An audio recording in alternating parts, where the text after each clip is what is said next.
onde hoje é a Palestina. E judeus começaram a voltar. Quando voltaram, vejam que os palestinos não formavam um país independente. Eles estavam primeiro, no começo do século passado, sob mandato do Império Turco Otomano, depois sob mandato britânico. Então eles começaram a voltar.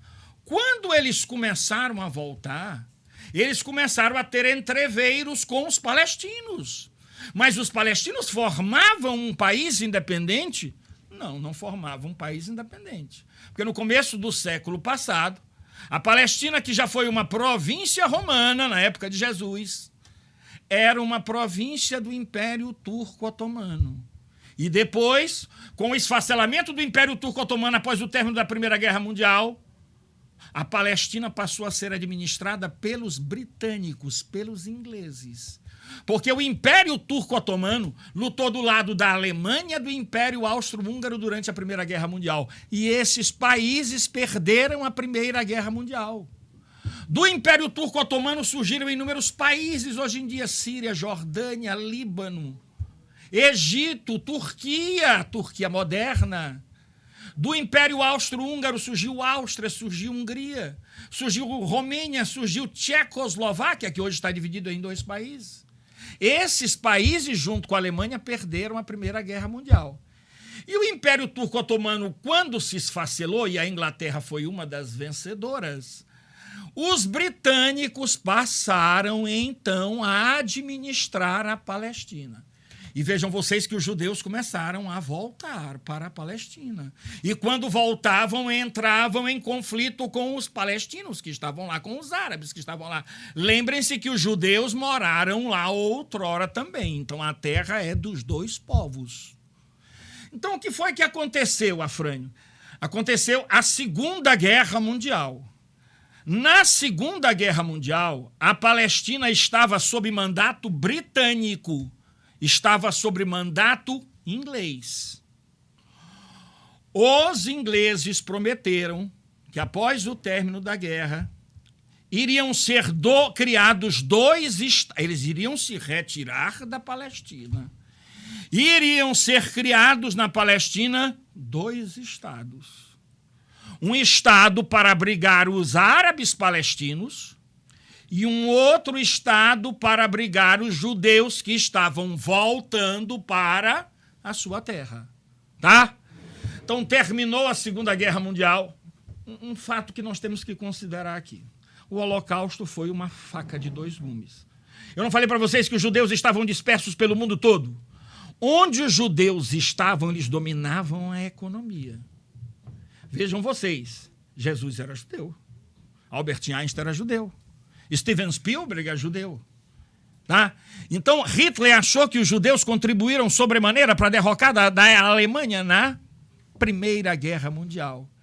Então, durante a Segunda Guerra Mundial, ele tentou dar a solução final, que foi exterminar os judeus não só da Alemanha, como de toda a Europa e, quiçá, de todo o mundo. Então, porque eles sabiam que os judeus punham em risco aqueles que eles consideravam supremacistas, que eram a sua raça ariana. Hitler era um sujeito altamente racista, vocês sabem disso. Então, o que é que aconteceu? Quando a Alemanha começou a dominar a Europa, expandir-se belicisticamente pela Europa durante a Segunda Guerra Mundial, ela criou vários campos de extermínio judeus na Europa ocupada pelos alemães. Eu visitei alguns, Treblinka, Auschwitz, Sobibor, o mais famoso de todos. Eu passei uma tarde lá no ano 2000, que hoje é um museu do Holocausto, que é o campo de concentração de Auschwitz. Então, as cenas do Holocausto, prestem atenção, muito interessante que a gente coloque isso aqui. Tem que se fazer esse apanhado histórico. Sim, exatamente. As cenas do Holocausto... A importância de fazer esse resgate para poder chegar aqui hoje, porque é só dessa forma que a gente entende. As cenas do Holocausto, Josélia, é o nome dela? Régina. As cenas do Holocausto, elas contribuíram sobremaneira para que, na partilha da Palestina, não, porque os judeus eles vinham sofrendo há muito tempo. Os palestinos não formavam um país independente, ficavam lá, mas nunca formando um país independente, sempre sob julgo de uma potência colonialista. Então, o que aconteceu? Na partilha da Palestina, vocês estão vendo aqui a Palestina histórica.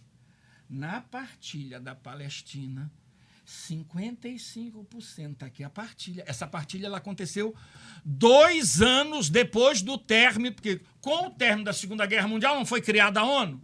Sim. A ONU ela prezou pelo princípio de autodeterminação dos povos. E uma das áreas mais intrigantes do mundo era justamente a criação de um Estado judeu e um Estado árabe na Palestina histórica. Então foi criado em 1947, foram criados 2 estados. O que os senhores estão vendo aqui de marrom, o Estado judeu. E o que os senhores estão vendo de verde, o Estado árabe palestino. Dá para vocês notar aqui a Palestina histórica. Aqui foi o lugar que os judeus começaram a voltar e começaram a se fixar após a criação do movimento sionista, mas não formando um país independente. Então, aqui a partilha da Palestina. A parte que está de verde, em 1947, em Assembleia Geral da ONU, que foi presidida por um brasileiro diplomata gaúcho chamado Oswaldo Aranha, foram criados 2 estados. O Estado palestino, que está de verde, e o Estado judeu, que está de marrom. A olho nu dá para se ver que esta divisão ela não foi uma divisão equitativa. Certo? O lobby judaico falou mais alto. Por que o lobby judaico falou mais alto? A maior parte das grandes fortunas do mundo estão na mão de judeus de diversas nacionalidades que dominam a economia dos países onde estão. Por que se diz, Afrânio, que os Estados Unidos é o braço armado... Aliás, Israel é o braço armado dos Estados Unidos no Oriente Médio? A maior parte das grandes fortunas dos Estados Unidos estão nas mãos de americanos de descendência o quê? Judaica. Sabe quando é que os Estados Unidos vão abandonar Israel? Dia de São Nunca de tarde. Se bem que hoje vocês vão ver o contra-ataque, já estão vendo. O exército de Israel hoje, apesar de ter falhado anteontem, como falhou há 50 anos atrás na guerra do Yom Kippur, o exército de Israel, ele caminha com as suas próprias pernas. Eles têm tudo que os americanos têm e tem muito mais. Tem treinamento. É o exército mais poderoso do mundo. Nunca perdeu uma guerra. Pode ter tido derrotas como teve sábado último, como teve há 50 anos atrás, em 1973, na guerra do Yom Kippur. Que se eu tiver tempo eu falo aqui para vocês, certo? Mas nunca perdeu uma guerra desde que o Estado de Israel foi criado. A partilha aconteceu em 1947. A criação oficial do Estado de Israel aconteceu em 1948. Vamos dar uma olhada aqui novamente no mapa. A partilha não foi equitativa. Vocês acham que os palestinos vão se conformar com essa partilha? Não. Os palestinos não se conformaram, Josélia, com essa partilha. Imediatamente, um dia após a criação do Estado de Israel, os palestinos declaram guerra para com Israel. Não só os palestinos, mas como os países árabes da região. Árabe não é só quem nasce na Arábia Saudita. O árabe também é um povo de várias nacionalidades.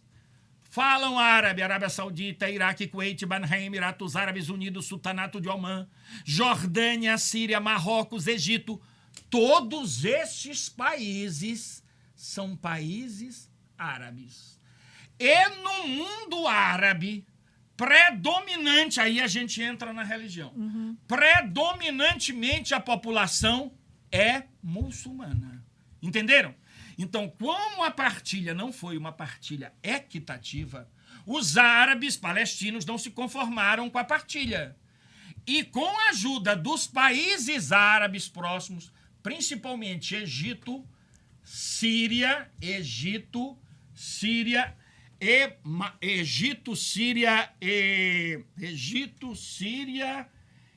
Jordânia. Egito, Síria e Jordânia, está aqui Jordânia, a Síria está lá em cima e o Egito está aqui do lado, isso aqui é a Península do Sinai, declaram guerra para com quem? Para com Israel. A pergunta é a seguinte, e o Iraque também entrou nessa, só que o Iraque perguntar não sobre o Irã também, o papel do Irã. O Irã, boa pergunta. Sim. O Irã é muçulmano, mas não é árabe. O Irã, Josélia, é aquilo que antigamente a gente chamava de Pérsia. O Islã se difundiu por todo o Oriente Médio, mas nem todo país muçulmano é árabe. Uma coisa que a gente coloca aqui para que vocês entendam. Nem todo muçulmano é árabe. Agora, nos países árabes, cerca de 90% da população é muçulmana. Uma coisa que a gente tem que fazer a diferença aqui. Islamismo, muçulmanismo ou maometismo é uma religião. Árabe, acabei de falar, é um povo de várias nacionalidades. O Irã é muçulmano? É, mas o Irã não é árabe. O Irã, sabem vocês que estão me vendo aí, telespectadores, o Irã, na antiguidade, até na Primeira Guerra Mundial, é a antiga Pérsia. Eu estive no Irã, que é riquíssimo historicamente, em 2005. Eu fui a Isfahan, eu fui a Shiraz, eu fui a Teherã, eu fui a Qom, que é a cidade das madraças, onde ficam os ayatolás, que são os clérigos religiosos que dão a palavra final no Irã. Eu estive em Persépolis, eu fui no túmulo de Ciro Grande, de Dario I, de Xerxes, de Artaxerxes. Então, o Irã, ele é muçulmano, mas o Irã não é árabe. E o Irã é um país que tem um papel importante, apesar dele não ser árabe. O Irã é antiga Pérsia, o Irã é muçulmano. E o governo radical dos iranianos, dos ayatolás, ele apoia o Hamas e exato. apoia o Hezbollah. A maior parte da grana que esses grupos radicais recebem vem do Irã e de simpatizantes que esses grupos têm em diversos países do mundo. Os ricos também de lá, os ricos. Então vejam vocês o seguinte, outro país que muita gente pensa que é árabe não é, a Turquia. A Turquia é um país turco. Tem alguns árabes que não gostam de ser chamados de turcos, apesar deles parecerem-se fisicamente. Porque vejam vocês aqui, eu falei no começo da minha explanação aqui que a Turquia abrangeu um dos mais vastos impérios até a Primeira Guerra Mundial, que era o Império Turco-Otomano. Por exemplo, nós recebemos aqui no Maranhão muitos imigrantes sírio-libaneses, que quando vinham para cá no começo do século passado, vinham com passaporte turco, porque a Síria e o Líbano eram países independentes. A Síria e o Líbano eram províncias do Império Turco-Otomano. Então, por que muito libanês, muito sírio, muito jordaniano, muito egípcio tem raiva de ser comparado com o turco? Porque durante muito tempo eles foram explorados pelo turco, na época que seus países eram províncias do Império Turco Otomano. Entendeu? Gente, a geopolítica daquela região é algo de fascinante. Eu estudo há 45 anos, eu fui 4 vezes na região. Fala, José. O professor, nós estamos aqui conversando, nós estamos apresentando o programa Pautas Femininas, substituímos hoje a nossa logomarca do nosso programa por este mapa, né? Porque é o assunto predominante em todo o mundo. O que está acontecendo hoje em Israel é o assunto que está sendo falado em todo o mundo. Por isso, nós convidamos o professor Afrânio, que é uma referência em políticas internacionais, em geopolítica, em geografia, em história. Conhece, é um dos professores mais... Bondade. A referência foi grande, professor Afrânio. Mais conceituados aqui para falar sobre o assunto que realmente conhece. O professor está aqui dando uma aula. Por isso eu estou deixando aqui o professor falar bastante, porque o assunto que ele tem aqui para falar em 1 hora, ele fala 8 horas seguidos em uma sala de aula. Então, nós temos 1 hora para o professor falar o que está acontecendo na região. Eu pedi antes que o professor falasse fizesse um apanhado, fizesse uma retrospectiva do que tá, de toda a história daquela região. Porque nós vemos, professor, que o senhor ainda vai falar sobre isso, nós temos o turismo em Israel, estava acontecendo no momento daquela invasão ali, que aconteceram os atentados. Exatamente, Que houve a invasão do pessoal do Hamas. exatamente. Estava acontecendo uma festa próximo à faixa de Gaza, inclusive com pessoas conhecidas, uma rave, e brasileiros lá participando. Tava o pai do DJ Alok, que é também DJ conhecido, extremamente conhecido. Eu vi a entrevista do DJ Alok falando sobre a preocupação dele, que inclusive ele perguntou para o pai dele por que ele estava naquela região participando de uma festa. Então, eu lhe pergunto, professor, por que estava acontecendo essa festa ali, se é um local que a qualquer momento, como aconteceu, pode explodir uma situação como essa? Outra coisa, porque o senhor falasse também do turismo em Israel. Por que é muito rico ali? E outra coisa que eu queria que o senhor falasse também... Deixa eu anotar aqui, para mim não me perder. Exato. Tá, vai lá. Turismo. Certo. A festa lá e... Ai, meu Deus. A outra coisa deu um branco. Tá bom, mas vamos lá. Vamos lá. Presta atenção. Então é interessante que a gente coloque aqui que houve a partilha. Sim. Os árabes não se conformaram com a partilha. Houve a guerra. Os palestinos tiveram a ajuda dos jordanianos, dos sírios e dos egípcios. Israel conquistou a parte que na partilha coube aos palestinos e os palestinos ficaram sem terra. Para onde esses palestinos foram, Afrânio? Viver em campos de refugiados no Egito, viver em campos de refugiados na Síria, na Jordânia, na Tunísia. Desses campos de refugiados é que começaram as revoltas do palestino. Foi criado em 1964 um grupo que no primeiro momento era considerado terrorista por Israel. Hoje é com quem Israel negocia, chamado OLP, Organização para a Libertação da Palestina. Libertar a Palestina, segundo os palestinos, das mãos do invasor. Quem é o invasor para os palestinos? Israel. Tá? Lembrando que as duas partes têm direito histórico bíblico da região. Então presta atenção para cá. Eu quero deixar bem claro que depois os países árabes, em 1967, atacaram Israel. Israel triplicou seu território numa guerra que foi chamada de Guerra dos 6 Dias. Em 6 dias, Israel conquistou da Jordânia a Cisjordânia, do Egito a faixa de Gaza e a península do Sinai, onde Moisés recebeu os 10 mandamentos. E da Síria, lá em cima, não está dando para vocês verem aqui, as colinas de Golã, que é algo de muito importante nessa região, porque é aí que nasce o rio que Jesus Cristo foi batizado por São João Batista, que é o Rio Jordão. Tá?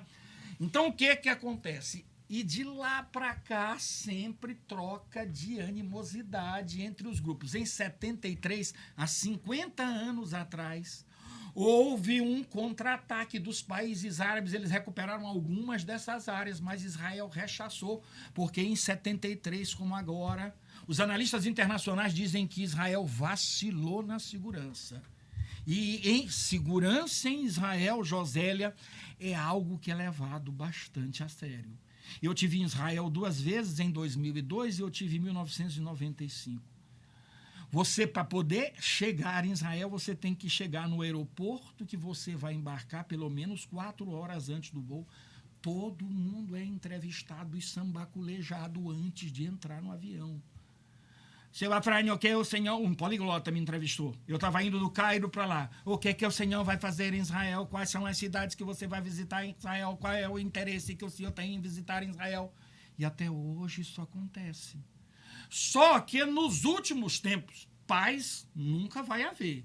Mas a situação estava relativamente estabilizada. Inclusive, eu vi isso no Fantástico, professor, falando que esse ato desses terroristas foi considerado como 11 de setembro nos Estados Unidos. É isso? E por quê, professor? Porque sempre segurança em Israel é algo que é levado a sério.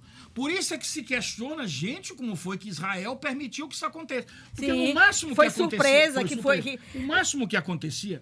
Aqui, o Hamas foi fundado por um grupo de refugiados palestinos que habitavam essa parte do Egito aqui, chamado Faixa de Gaza. Quem financia o Hamas? Quem financia o Hamas? E o Hezbollah? Muito bem. O Hezbollah é um grupo radical que também prega a destruição de Israel, que ataca do sul do Líbano. O Líbano está ao norte de Israel.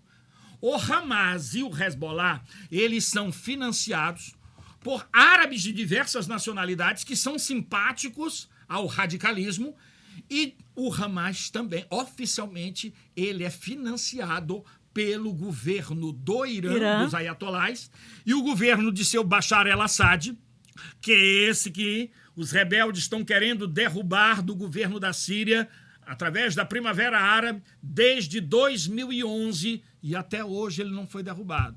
A família dele governa a Síria há mais de 50 anos. Primeiro foi o pai dele, Hafez el-Assad, e agora ele, Bashar el-Assad. Então, esses países e simpatizantes da causa radical financiam o Hamas e o Hezbollah. Qual é a área de atuação do Hamas? A faixa de Gaza. Certo? Eles conseguiram penetrar em Israel por terra. Isso nunca tinha acontecido. Sim. Eles conseguiram Por isso que penetrar, consideraram o 11 de setembro. Eles conseguiram penetrar de parapente. E eles conseguiram penetrar por mar em Israel. Então houve uma falha na segurança de Israel? Totalmente falha, como houve em 1973, durante o governo de Golda Meir. Provavelmente o seu Benjamin Netanyahu, que é o atual primeiro-ministro de Israel, que não está bem com a população israelense, o gabinete dele vai cair mais cedo ou mais tarde. O seu Benjamin Netanyahu, que é do partido Likud. Entenderam? Então houve uma falha gritante. Isso nunca acontece com Israel, porque conforme eu falei aqui para vocês, quer dizer, nunca acontece, a gente nunca deve dizer nunca. Sim, não, porque nunca, aconteceu, jamais. por isso que estavam comparando com o 11 de setembro. Certo? Então, provavelmente, depois que a guerra acabar, não, porque a guerra não vai acabar, mas que os ânimos se acalmarem, provavelmente o gabinete de seu Benjamin Netanyahu, ele caia. Agora, eu quero deixar bem claro que, apesar dos pesares, apesar desta animosidade, os árabes palestinos, que não são radicais, eles têm presença no governo israelense, eles têm representatividade no Knesset. Israel é a única democracia que existe no Oriente Médio. Nenhum outro país do Oriente Médio é democracia como Israel, com eleições regulares. Todos os outros países do Oriente Médio, ou eles são monarquias absolutistas, onde o rei manda matar e manda salvar, ou eles são ditaduras. Israel é um exemplo de democracia, é uma das nações mais desenvolvidas. Não estou puxando brasa para a sardinha, porque eu acho que tem que se criar um Estado palestino. Tá? Eu acho que tem que se criar um Estado palestino, mas se existe uma democracia no Oriente Médio, é Israel.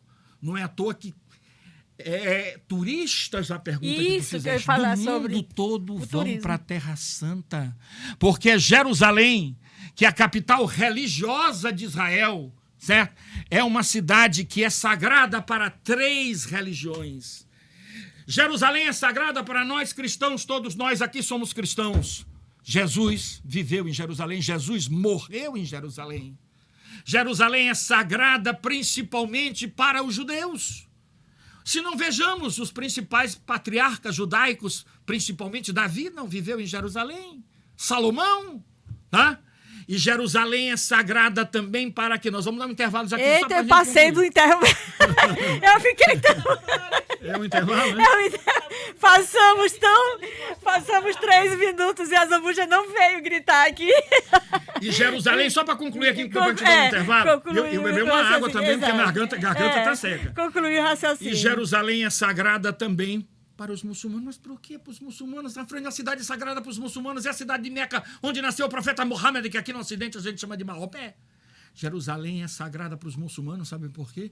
Porque enquanto Maomé nasceu em Meca, os muçulmanos acreditam que a Maomé tenha subido aos céus, em Jerusalém, hoje no lugar que tem aquela mesquita com a cúpula dourada, que é a mesquita de El-Aqsa. Dizem que ele subiu aos céus num cavalo alado branco. É por isso que os palestinos, caso seja criado um dia um Estado palestino, eles querem um pedaço de Jerusalém para ser a sua capital. Mas esse é um dos pontos que Israel disse que não negocia.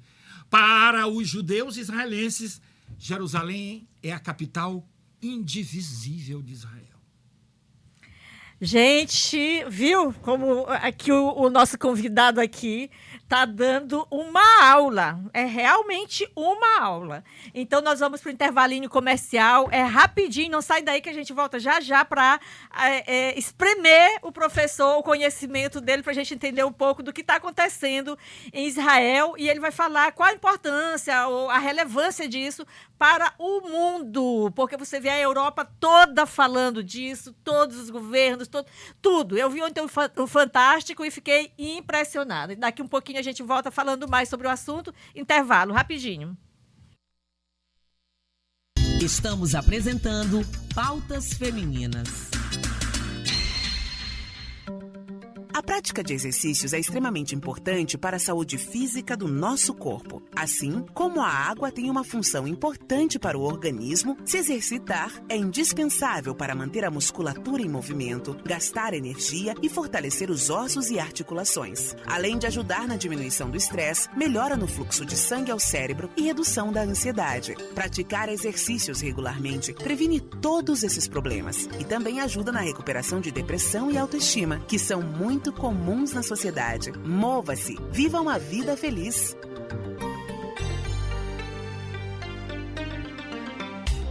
Que o fumo é prejudicial para a saúde não é novidade para ninguém. A fumaça do cigarro é composta de 2 a 6% de monóxido de carbono, um gás tóxico que dificulta o transporte e a utilização do oxigênio. Por isso, a campanha de combate ao fumo nasceu com o objetivo de intensificar essa mensagem e convencer os usuários a abandonarem um mau hábito. O fumo é responsável por 90% dos casos de câncer de pulmão, causador de 12 mil mortes por ano no país. Se você fuma, ainda é tempo de parar e iniciar um novo ciclo. Abandonar o cigarro é sinônimo de viver uma vida saudável, que provê benefícios imediatos e benefícios a longo prazo significativos para a saúde.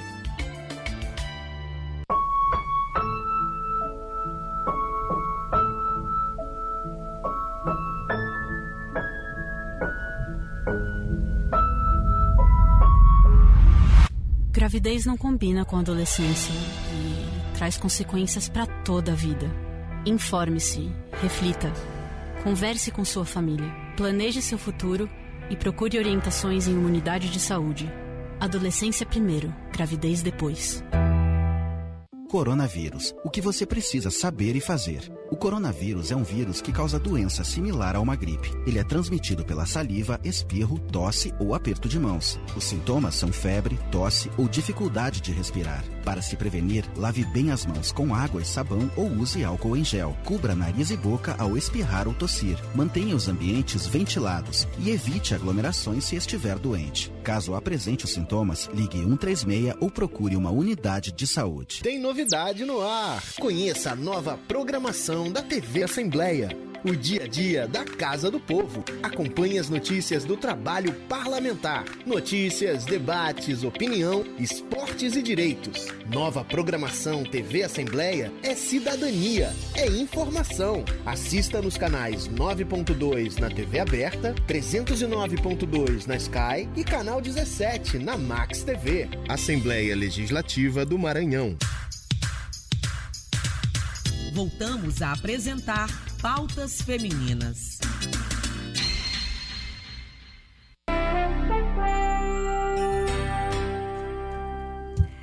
É isso aí, gente. Estamos de volta com mais um programa aqui, já na segunda parte aqui do programa Pautas Femininas. Você acompanha pela 96.9 em conexão com a Rádio Senado ou pelo YouTube Rádio Assembleia Maranhão. Pode participar também, gente, mas eu fiquei tão envolvida aqui com a aula que o nosso convidado, o professor Afrânio, tá dando aqui, que eu esqueci o WhatsApp. Aliás, Diogo, depois vem ver isso aqui para mim, que eu nunca consegui colocar para funcionar esse WhatsApp.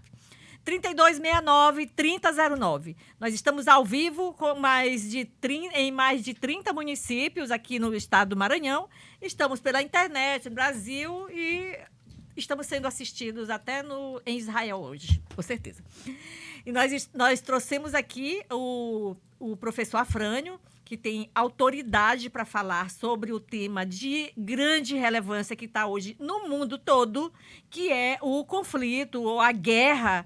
Eu vou chamar de guerra porque o primeiro-ministro de lá de Israel falou em guerra, eu vou falar em guerra que está acontecendo hoje em Israel, Palestina. Eu vou perguntar para o professor qual a importância ou a relevância dessa guerra nesse local, em todo o mundo, porque todo mundo, Europa, todo mundo, eu estava assistindo os noticiários, todo mundo falando, todo mundo dando a sua posição lá, e eu queria que o senhor falasse o porquê disso, qual a importância desse conflito entre Israel e Palestina para o mundo, professor? A gente começou a fazer a explanação aqui dizendo que esse conflito é um conflito milenar. Então é um conflito que não é de hoje, certo? Que não foi só de ontem, e que vai ser do amanhã, e a gente não sabe quando isso vai terminar. Eu, particularmente, acho, Josélia e Régia, que isso vai terminar de edição nunca de tarde. É mesmo, Desde professor? Desde que o mundo é mundo, há animosidade entre ambas as partes. O que aconteceu até hoje? Até hoje, como até quinta-feira, sexta-feira, houveram momentos de dissidência, houveram momentos de relativa tranquilidade, mas nunca houveram momentos sem uma mínima escaramuça. Houveram momentos, o termo é esse, de distensão. Mas uma paz solidificada nunca aconteceu, e eu tenho 63 anos de idade, ninguém diz pelas minhas feições angelicais, mas eu tenho 63 anos de idade e 43 anos de magistério, certo? Nesses meus 63 anos de idade, nunca houve um momento de paz total e duradoura. Houveram momentos de distensão, como quando das 2 vezes que eu fui a Israel e a Jordânia, em 95 e em 2002. E agora foi mais grave, digamos assim, foi mais... Porque compararam ao 11 de setembro. Por quê, professor? Agora, só não foi mais grave, por enquanto, do que as guerras que aconteceram em 67 e 73. Porque nas guerras de 67 e 73, morreram mais de 50 mil pessoas. E, por enquanto, não se chegou a tanto e não sabe-se se o conflito... Vai haver uma pressão internacional por parte dos grandes atores do mundo, se o conflito vai haver um esfarrecimento do conflito, certo? Mas este conflito que ora acontece, talvez suplante, a gente espera que isso não aconteça, a Guerra dos 6 Dias em 1967 e a Guerra do Yom Kippur que aconteceu há 50 anos atrás. Tem gente que diz que esse conflito foi marcado predeterminadamente para comemorar os 50 anos da Guerra do Yom Kippur, porque essa Guerra do Yom Kippur, que aconteceu em 1973, foi a única guerra que, num primeiro momento, os árabes começaram a vencer. Israel não conquistou nada de ninguém em 73, apenas retomou aquilo que ele já havia conquistado em 1967. Então há essa possibilidade de ser uma espécie de comemoração? Não. A guerra está acontecendo 50 anos depois de uma guerra que houve em 1973, eu posso analisar essa guerra num outro momento, chamada de Guerra do Yom Kippur, onde os árabes eles aproveitaram o feriado sagrado do Dia do Perdão. E, na época, Israel era governado por Golda Meir, relaxou a segurança, como relaxar agora, e aproveitaram-se deste feriado para poder invadir Israel. Muitos dos soldados do exército israelense estavam em suas casas comemorando o Yom Kippur. Agora estava tendo um outro feriado sagrado. Sim. Tanto é que estava tendo uma festa na cidade de Askelon, aqui perto da faixa de Gaza. Aí eu te respondo a pergunta agora. Sim. Da onde estavam participando muitos brasileiros, principalmente meninos novos, Sim. que detêm as novas tecnologias, que querem aprender as novas tecnologias, eles vão morar em Israel.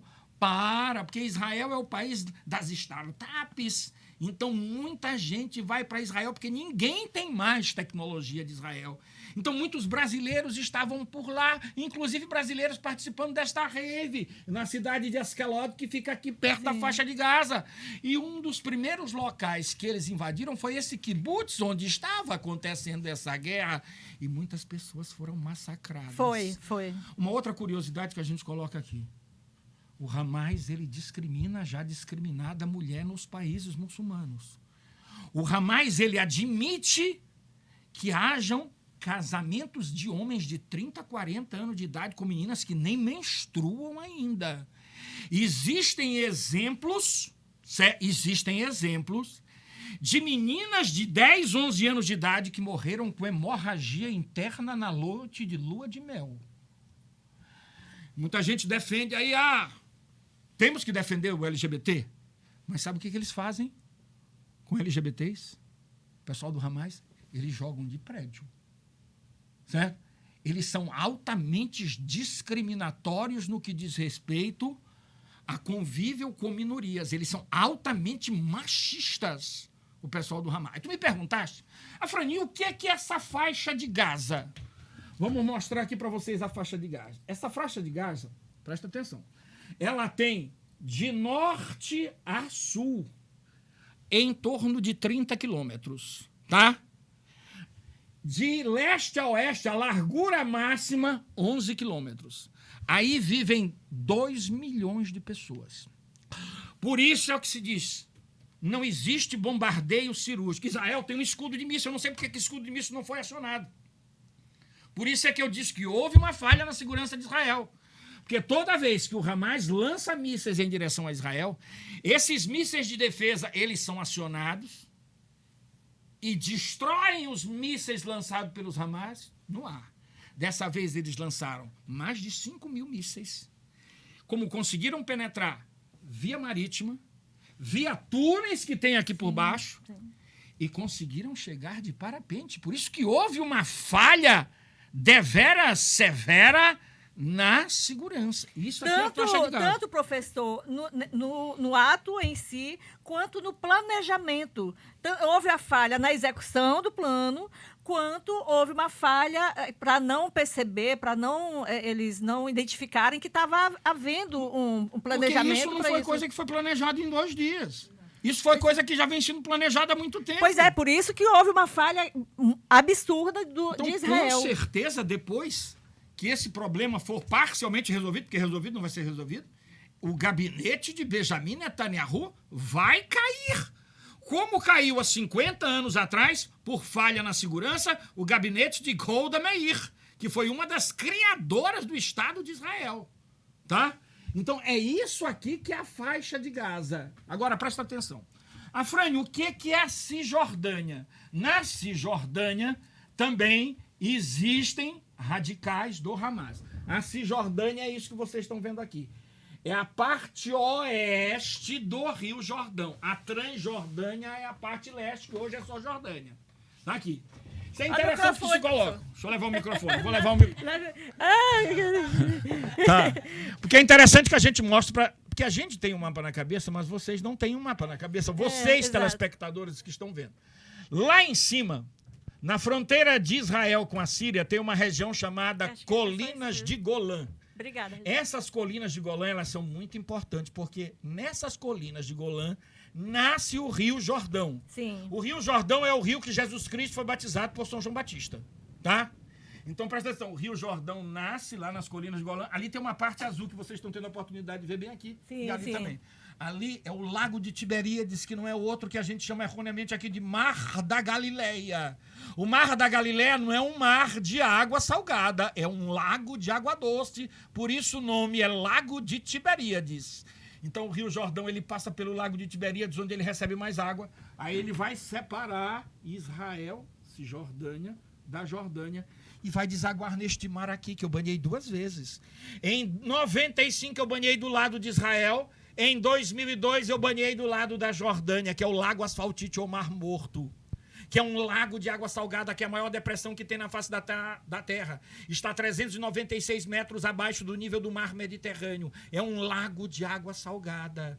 Daí o nome Mar Morto. Por que Mar Morto, Afrânio? Porque lá não tem vida. Para vocês terem uma ideia, tu vai aqui no Olho d'Água, Josélia e Geisa e Régia. Tu vais aqui no Olho d'Água, em cada litro d'água que tu tiras do Oceano Atlântico, aqui tu encontra 20 gramas de sal. No Mar Morto, em cada litro d'água que tu tira, tu encontra 200 gramas de sal. Se você não souber boiar, se atirar no meio do Mar Morto, é só tu deitar que tu não afunda, porque a água é tão pesada que ela te mantém o tempo todo na superfície.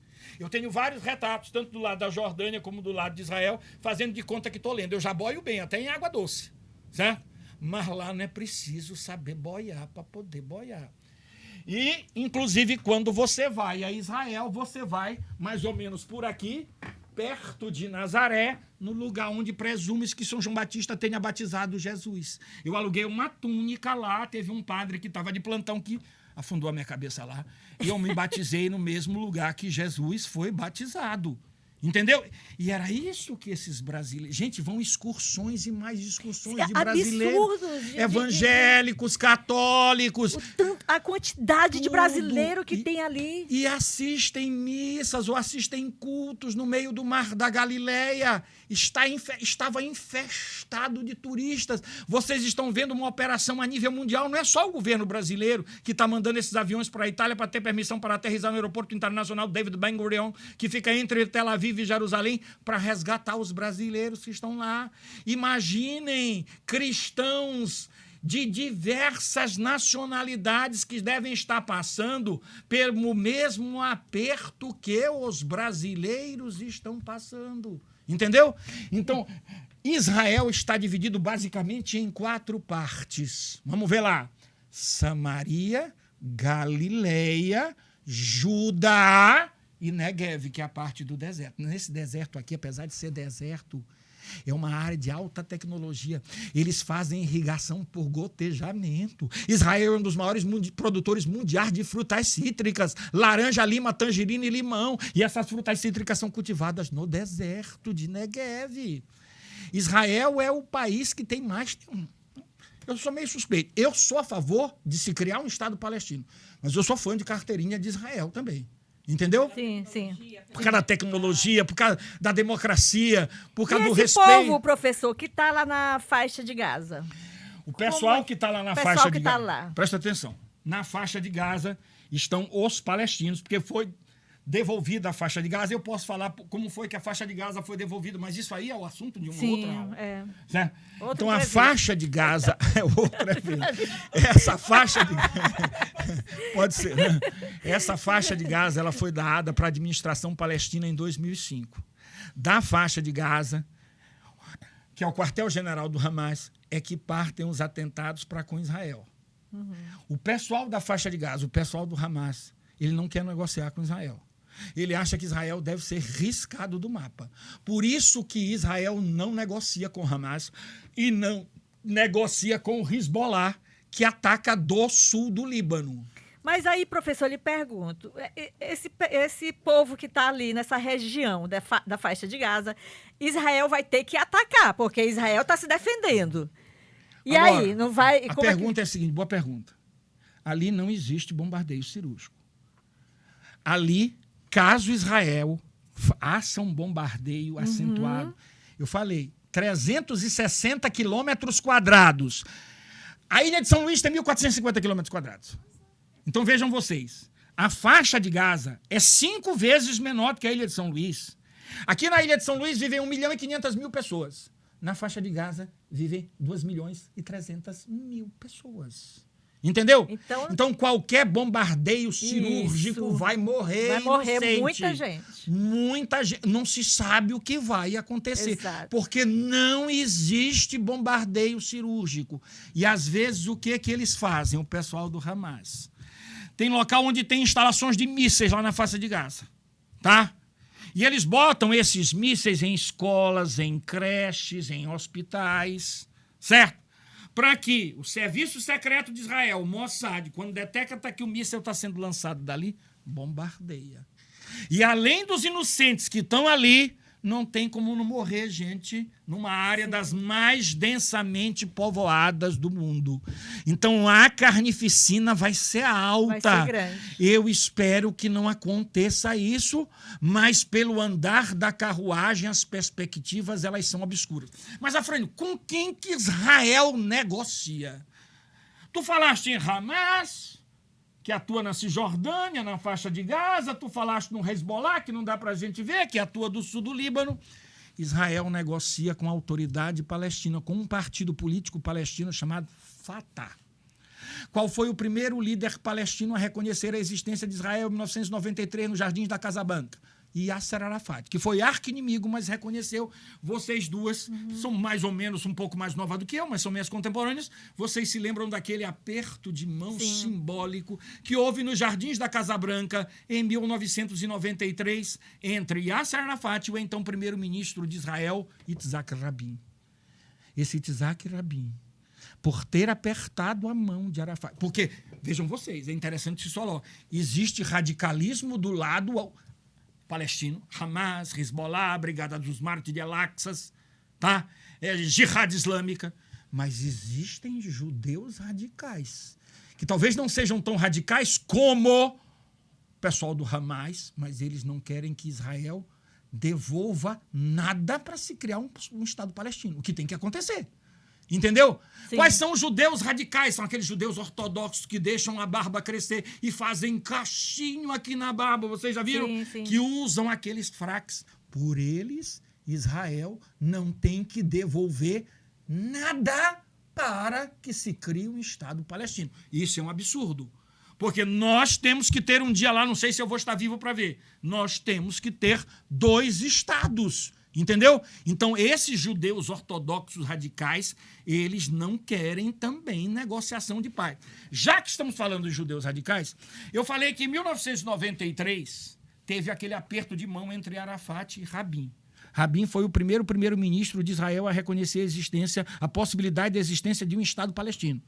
E Yasser Arafat, que foi arqui-inimigo dele em várias guerras, apertou a mão dele. O que essa guerra, professor, depois que o senhor concluir seu raciocínio, só antes que me dê um branco na cabeça de novo, o que essa guerra tem em comum com a guerra da Ucrânia? Chegar já lá, presta atenção. Então, o que eu estava dizendo aqui para vocês, tá? Então, esse aperto de mão fez com que Rabin, 2 anos depois, foi 2 meses depois que eu fui lá, eu fui em julho de 95, o acordo foi assinado em 93, 2 meses depois que eu fui lá, em setembro de 95, ele estava fazendo um discurso pela paz na Praça Osvaldo Aranha, porque tem uma praça lá em Tel Aviv, cujo nome é Osvaldo Aranha, porque vocês se lembram que eu falei no começo da minha explanação, que Israel foi criado em uma Assembleia Geral da ONU, presidida por um brasileiro chamado Osvaldo Aranha. É por isso que o Brasil, quando a Assembleia Geral da ONU se reúne, é o país, qualquer que seja o presidente, que tem direito ao primeiro discurso da ONU. O Brasil é um dos 50 países que fundou a Organização das Nações Unidas. Entendeu? Então, o que foi que aconteceu? Ele foi assassinado na Praça Osvaldo Aranha porque ele foi o primeiro presidente, ele foi o primeiro-ministro de Israel a reconhecer a possibilidade da existência de um Estado palestino. A Ucrânia e a Rússia são países que têm significativas populações judaicas. E dizem que tem, lá na Ucrânia, um grupo radical no leste da Ucrânia, certo? Que tem ideias simpáticas ao neonazismo, tá? Mas isso aí é uma outra guerra. A gente sabe que seu Vladimir Putin, ele tem interesses em reviver aquilo que outrora foi a União Soviética. E ele via a Ucrânia se aproximando perigosamente da União Europeia. E se aproxima da União Europeia, se aproxima dos Estados Unidos. Ele diz, tu tá na minha área de influência. E a Ucrânia é muito importante para aquela região. O Brasil está para o mundo como a Ucrânia está para a Europa no fornecimento de grãos. O Brasil é a principal potência do agronegócio mundial. A Ucrânia é a principal potência do agronegócio europeu. É a Ucrânia que abastece boa parte da Europa de centeio, de cevada, de trigo, de milho.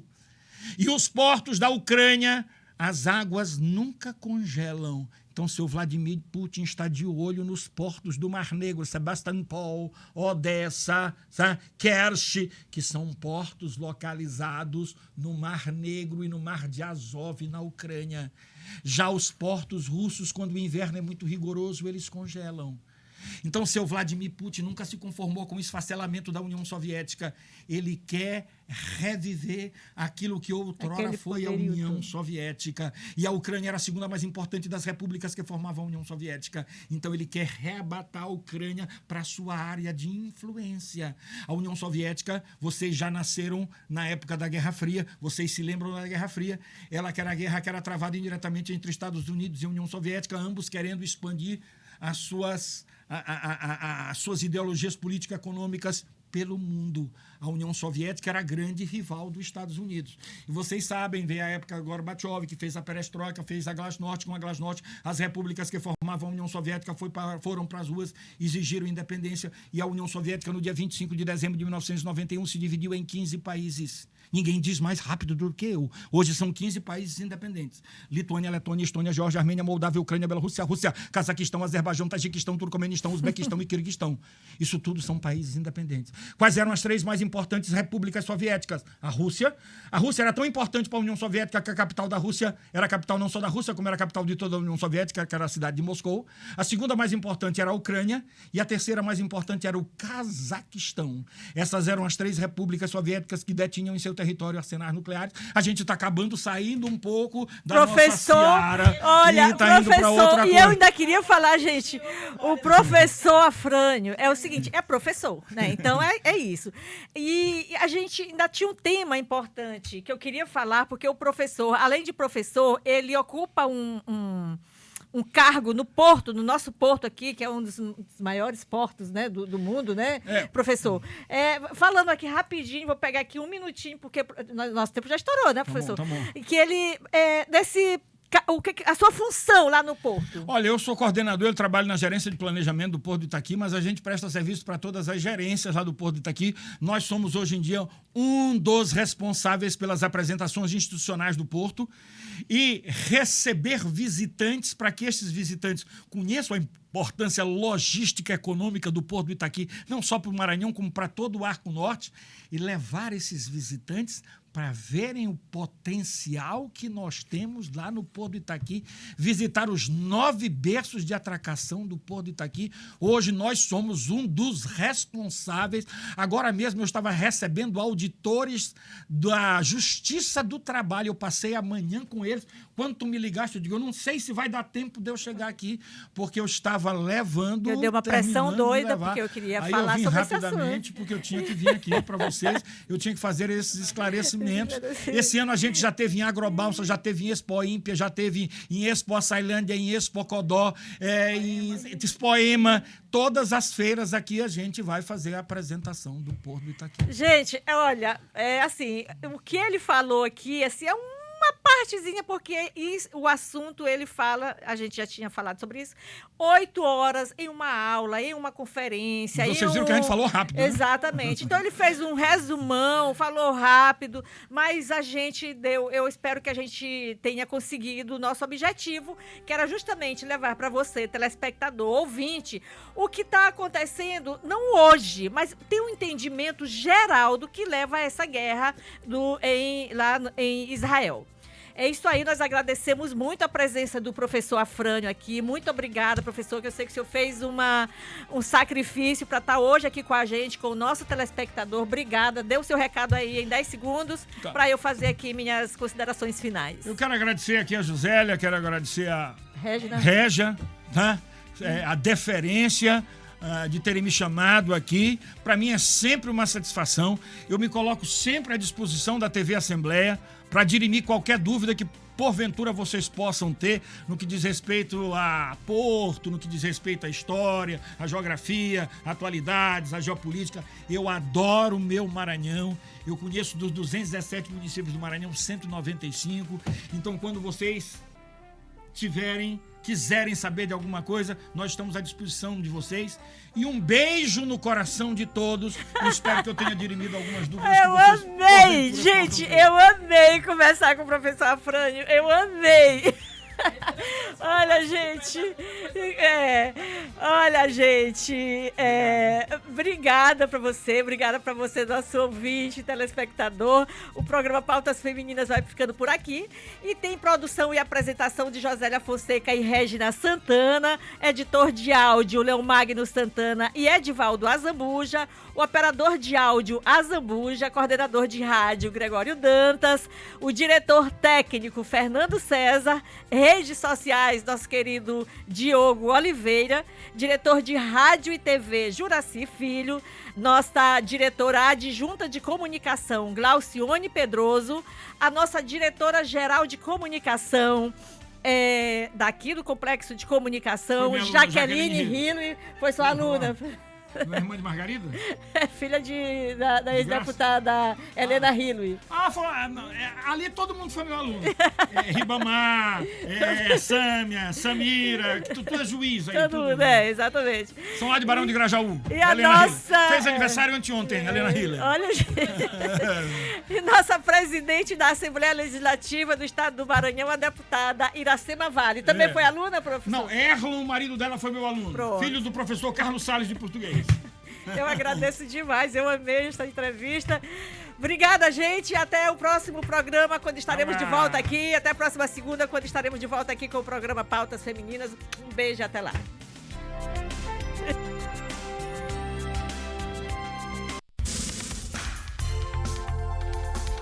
Você ouviu Pautas Femininas. Continue com a programação da Rádio Senado.